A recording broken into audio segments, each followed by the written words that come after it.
Hello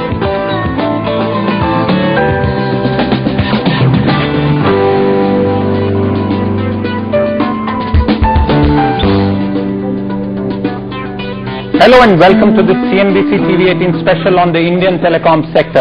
I'm Siddharth Zarabi. The Indian telecom sector is widely acknowledged as a poster child of the Indian reform story that started 20 years back and has led to some spectacular gains. But the success story has unraveled. Today the sector is in the midst of an unprecedented crisis like never before. And joining me today to discuss this is a panel of experts and lawyers. Sunil Jain of the Financial Express, telecom analysts Mahesh Uppal and Kunal Bajaj, and two senior advocates Gopal Jain and Ramji Srinivasan. Thank you very much, gentlemen, for joining us today to discuss the Indian telecom sector. Clearly in the midst of a crisis like one never before. It's not a stranger to crisis, but this is unprecedented. Let me come to you first, Sunil, and ask you the big question. You've been writing ad nauseum about all the ills that plague this sector. I don't use the word nauseum, but anyway. Is the story over? Have people like you, have all the critics in the sector led to a situation of policy paralysis where industry can't find money to invest, where subscribers aren't getting good services, and the government is just sitting and watching the situation deteriorate day by day? Well, Siddharth, there's no doubt that if you look at the top line numbers, they tell you that they would suggest that the story is it's not over, but it's in bad trouble. But I put it this way, that in everything in telecom, right from 1994, a lot of the problems have been created by the government, and this is no exception to that. The problem has been created by Mr. Raja, it's been created by Mr. Sibal refusing to do anything about it, and they'll resolve it. So there is a policy problem, and it's happened before, and it will get fixed again. But if nothing changes, yes, we have a problem. Mahesh, will it continue to happen? And Sunil mentions just two names, but clearly almost everyone is to blame for this situation in the sector. There's no doubt. I think the sector has seen arbitrary decisions from almost every person who was asked to head the sector or the ministers involved. So there is an issue there. But I think the main thing to appreciate is that really the main problem is only about a very key resource, i.e. spectrum, because wireless is so critical for us. And I think the moment we can resolve spectrum, a lot of these problems would just vanish. Our problem is indecisiveness. Our problem is our unwillingness to go with with accepted principles of how to handle these things. Mahesh, is it just indecisiveness or is it deliberate decision making with the ulterior motive? Well, you can put it both ways actually. I mean, it's indecisiveness because there are certain other factors that need to be reconciled, which some people would suggest are not necessarily the most, they leave room for some level of suspicion. Yeah. Sorry, can I just get on this question? You know, you said, is it indecisiveness or is it deliberate? I'll give you a very good example of it being deliberate. Today you've got M&A norms which say that a company can buy another if your market share doesn't go beyond 40. The TRAI has just brought that down in its recommendations to 30. When you bring it down to 30, what you're saying is that the largest player, Bharti, cannot expand there. So I don't think it's just indecisiveness. I think there are deliberate moves being made here. You've got a cap on how much spectrum a company can, if you can hold on a merger area.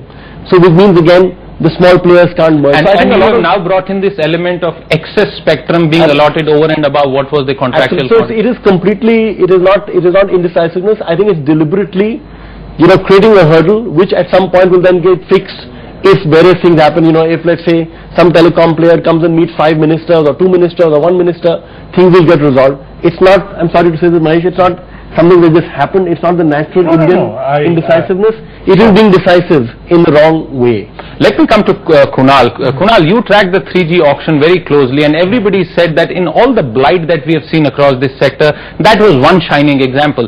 But the question today that a lot of analysts ask is that did we end up pricing the spectrum too high, and will affordability take a hit? So while Sunil talks about motivated decision making, even a transparent auction is under question in some ways today, right? Yeah, so I think the reason the transparent auction has come under question is because as soon as the auction completed, there were then delays in the allocation of the spectrum, then there were policy issues around security, then people wanted to monitor things live. Anyone sends a letter and says, hey, there is a problem. This company is connected to China, this one has links in Pakistan. Absolutely. So if you've bought a huge resource, you've spent a huge amount of money on it, you've got marketing plans in place, you've got launch plans in place, you've got your technology companies rolling out, and suddenly everything grinds to a halt for 2 months because the government can't decide which way to go in, you're going to run into problems. And today, I mean, yes, we're having fairly reasonable 3G take-up, but it hasn't been a slam dunk as it could have been because so many policy issues came in the way.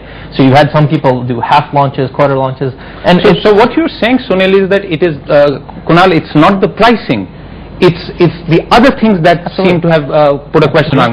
Yeah, absolutely. I think the 3G auction can, in fact, the government can justifiably claim it to be a great success.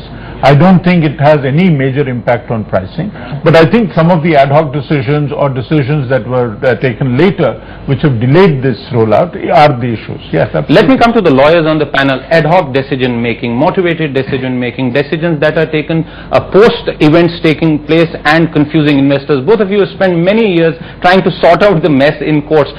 Gopal, the first big question, is our policy framework responsible, or is it the people who implement that policy framework who are responsible largely?